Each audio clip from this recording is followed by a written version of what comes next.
자, 이제 광복의 기쁨 얘기를 했는데, 이번에는 좀 아픈 이야기를 좀 해볼까 해요. 이제 철도사에서 전쟁 이야기를 빼놓을 수가 없는데, 철도라는 산업이 사실 일제강점기 때도 마찬가지고, 또 1945년, 50년대 이때도 첨단 산업이었어요. 전국 모든 역이 전화로 연결되어 있다라고 하는 것은 그 당시 우리나라의 형편에서는 굉장히 선진화된 시스템이었어요. 일반인들이 전국 어디든지 전화를 할 수 있다는 것은 생각을 못 했거든요. 근데 철도에서는 그게 가능했어요. 그 당시에는 이제 사령전화라고 했어요. 사령전화. 지금은 운전사령이라고 하지 않고 관제사라고 이야기를 그렇죠. 하잖아요. 관제사. 그 당시에는 사령이라고 불렀는데, 운전에 대해서 지시를 해주는 그런 전화, 직통전화가 각 역마다 서울과 연결되어 있는 직통전화가 다 있었던 거죠. 증언에 의하면 전쟁이 발발했다는 것을 맨 처음 보고한 것은 철도역이라고 해요. 철도역에서 적군이 쳐들어왔습니다 라고 사령전화로 바로 얘기를 했다는 거예요. 그것이 맨 처음 군인보다도 더 먼저 철도전화로 보고가 됐대요. 군에서 자령실을 아예 사무실로 빌려가지고 작전을 짜는데 사용을 했을 정도로, 거기서 전화만 들면 강력으로 다 연결이 되니까 전쟁에 큰 철도의 통신 기능이 영향을 많이 미쳤던 그런 게 있었어요. 한국전쟁을 이야기하면서 빼놓을 수 없는 게 전쟁 영웅 김재원 기원사님 이야기인데, 철도공사 본사가 있는 대전에 가보면 본사 바로 앞에 김재원 기원사님과 두 기관조사 두 분에 대한 동상도 있고, 네. 그 다음에 국립대전현충원에 가보면 김재원 기원사님 기념하는 기관차라든지 거기 영상물이라든지 이런 게 다 있어요. 김재원 기원사님은 또 서울현충원에 모셔져 있거든요. 기관사가 왜 현충원에 모셔져 있느냐? 철도 직원이 전쟁 당시에 약 3만 명 정도 됐었어요. 그 중에서 3분의 2 정도, 3만 명 중에서 2만 명 가까운, 그러니까 현장에 근무하는 기관사, 역, 그 다음에 보수하는 사람, 이런 사람들은 전부 다 수송사령부의 지시를 받도록 되어 있었어요. 군무원처럼 해가지고 총칼은 들지 않았지만 맡은 자리에서 자기 일을 하는 것이 곧 전쟁에 참여하는 업무가 된 거죠. 기관사들도 당연히 수송사령부 지시를 받고 군인들도 실어 나르고, 그 다음에 뭐 탱커라든지 대포라든지 혹은 피난민도 실어 나르고 이렇게 됐던 거죠. 미 제24사단이 중부전선을 이제 지키고 있었거든요. 사단장이 윌리엄 F. 딘이라고 하는 소장이었어요. 사실 미군이 북한이 갖고 있는 무기의 역량에 대해서 과소평가한 부분이 있었어요. 북한이 탱크를 몰고 내려오는 거에 대해서 우습게 생각하고서 하다가 계속 당한 거예요. 철수를 하고 있었죠. 딘 소장은 대전은 붙잡고 있겠다 하고 계속 대전을 지키면서 그 당시 새로 개발된 바주카포를 들고 탱크 사냥을 계속 하고 있었다는 거예요. 북한의 탱크가 계속 밀려 내려오니까 대전에 주둔하고 있던 미군이 철수 계획을 다 세우고 철수 열차를 이미 영동 쪽으로 다 내려보낸 날이 1950년 7월 19일입니다. 철수 열차가 내려갔는데 철수 열차를 후방에 있는 미군 대위가 보니까 사령관을 안 태우고 온 거예요. 사령관을. 그래서 도대체 무슨 철수 열차에 사령관을 안 모시고 오냐, 말이나 되느냐라고 이야기를 했는데, 정작 사령관인 윌리엄 딘 소장은 그 철수 열차를 못한 것이 아니라 탈 마음이 없었던 거예요. 이 사람은 철수 열차 탈 생각을 하지 않고 부대가 있는 지금 도청이죠. 네.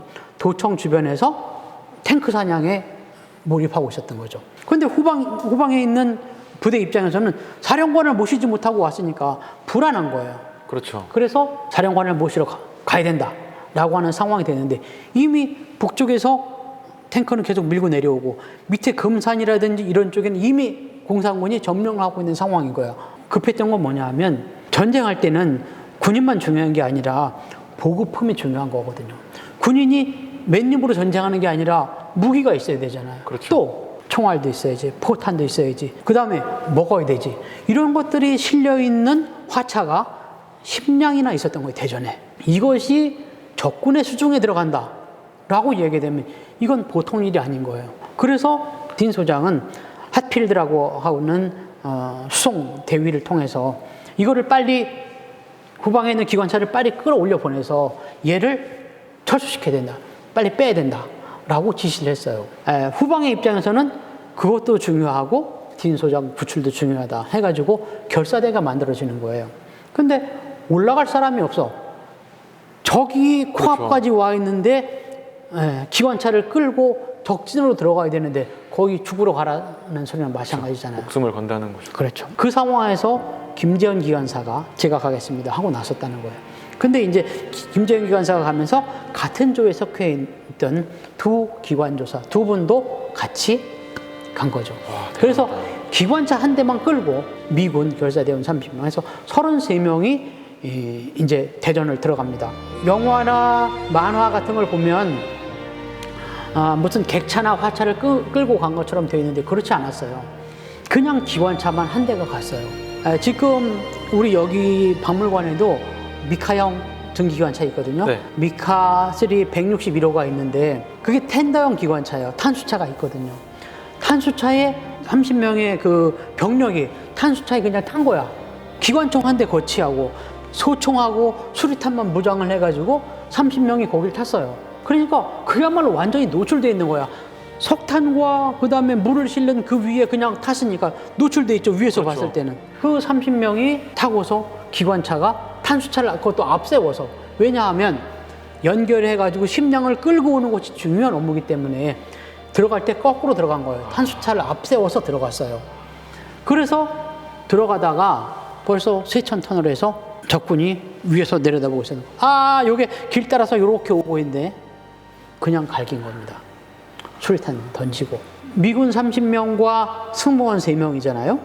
그렇죠. 미군 30명 중에서 미군 27명이 사망을 해요. 사망을 해서 대전역에 도착을 했어요. 도착해서 두 가지 목적이 있었잖아요. 하나는 딘 소장을 모셔온다. 또 하나는 보급품 식량을 연결해서 끌고 나온다. 이미 27명이 벌써 다 사망했단 말이야. 그거 수습하고 보니까 탄수차에 구멍이 났어. 전기기관차는 물을 끓여서 압력을 이용해서 힘을 얻는 거잖아요. 그렇죠. 근데 물이 새니까 압력이 안 나와. 압력이 안 나오니까 파워가 안 나오니까 안 되겠다. 그냥 가야 되겠다. 식량을 어떻게 끌고 나와? 끌고 나올 그렇죠. 수가 없는 거예요.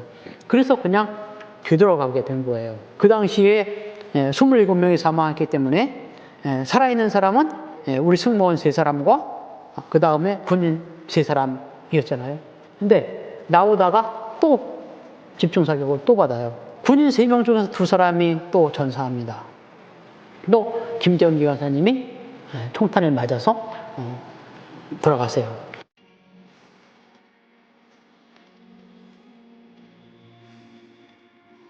그래서 결국 승무원 2분, 그 다음에 군인 1사람 해가지고 33명 결사대원 중에서 3사람만 결국 살아서 나오거든요. 그것을 이제 보통 순직이라고도 말을 하지만 철도 공무원이지만 군인의 신분으로 수송사령부의 명령을 받아서 작전을 수행하는 거였기 때문에 전사라고 말을 하는 거예요. 이분이 이제 고향이 논산인데 논산에 모셔져 있다가 1983년도에 국방부에 문서를 보내고 전사로 공식적으로 인정을 받아서 장유무역에 안장이 돼요. 국립서울현충원 거기 이제 모셔져 있거든요.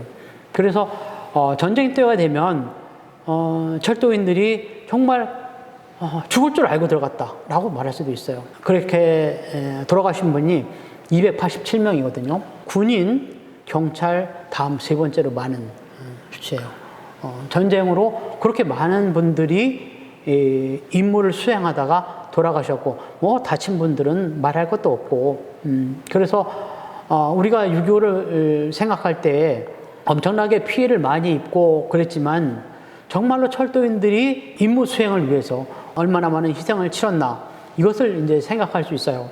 세계 철도사의 입장에서 볼 때 보면 6.25 전쟁은 철도가 전쟁에 막강한 영향을 미친 마지막 전쟁으로 평가를 받아요. 그게 무슨 이야기냐 하면 재래전이라고 하는 것은 대개 물량을 가지고 그렇죠. 싸우거든요. 막강한 병력, 막강한 무기, 그게 되게 수란 말이에요. 그래서 1차 대전 때 철도의 역할은 엄청났던 거예요.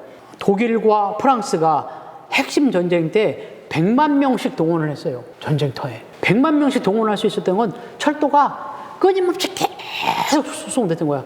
양쪽에 조차장을 세워놓고 상행, 하행 계속 들어오고 나고 계속 24시간 동안 계속 열차를 운행을 해서 말, 대포, 그 다음에 식량, 군인을 계속 실어나르는 거예요. 그래서 전쟁을 해서 전쟁의 규모가 커졌던 거죠. 철도 역할이 그러니까 엄청 컸네요. 철도가 없었으면 그렇게 커지지 않았을 거예요. 그게 비극이죠. 철도와 전쟁이 만났을 때 비극이 굉장히 증폭이 됐던 거예요. 그런 양상이 1차 대전과 2차 대전 이어졌고 그것이 6.25 때까지도 이어져요. 그래서 철도가 보급품 후송이라든지 병력 이동에 강력한 영향을 미칩니다. 물론 피난민 수송에도 미치게 되죠. 근데 현대전은 달라졌어요. 어떻게 달라졌냐 하면 그 당시 철도가 큰 영향을 미칠 수 있었던 것은 어떻게 보면 폭격기의 성능이 낮았기 때문이기도 해요. 그러니까 폭격이 정교하지를 못한 거야. 그 당시까지만 해도. 근데 지금은 폭격기가 굉장히 폭격을 정밀하게 해요. 더군다나 사람도 태우지 않고 무인으로 드론을 이용해서 폭격을 해. 혹은 전자전으로 해. 그래서 많은 군인과 많은 무기를 실어 나르는 철도가 전쟁의 승패에 영향을 주는 시대는 이미 지난 거죠. 6.25가 전쟁사에서 갖는 의미는 마지막 재래전으로서의 의미를 갖고 있어요. 또 내가 개인적으로 생각하는 건 뭐가 있냐 하면 우리나라에서 철도라고 하는 것은 광복 이전까지 식민지 정책의 앞잡이였어요. 처녀들 공출해서 잡아가고 그래서 위안부로 쓰고 그 다음에 장정들을 잡아다가 군인으로 쓰고 탄광에 내보내고 무기를 만드는 데 내보내고 그리고 우리나라에 쌀을 가지고 가고 나무를 배 가지고 가고 광물을 가져가고 착취의 도구였단 말이에요. 식민지 착취의 앞잡이였는데 우리나라의 서민들은 민중들은 철도가 원수였던 거예요. 전쟁을 거치면서 6.25라고 하는 전쟁을 거치면서 철도가 우리 군대를 실어 나르고 또 피난민을 실어 나르면서 철도가 민중의 편이 됐다. 나는 그렇게 생각해요. 그런 긍정적인 역할도 있었다. 원수였다가 같은 편이 되는 계기가 됐다. 나는 그렇게 생각해요.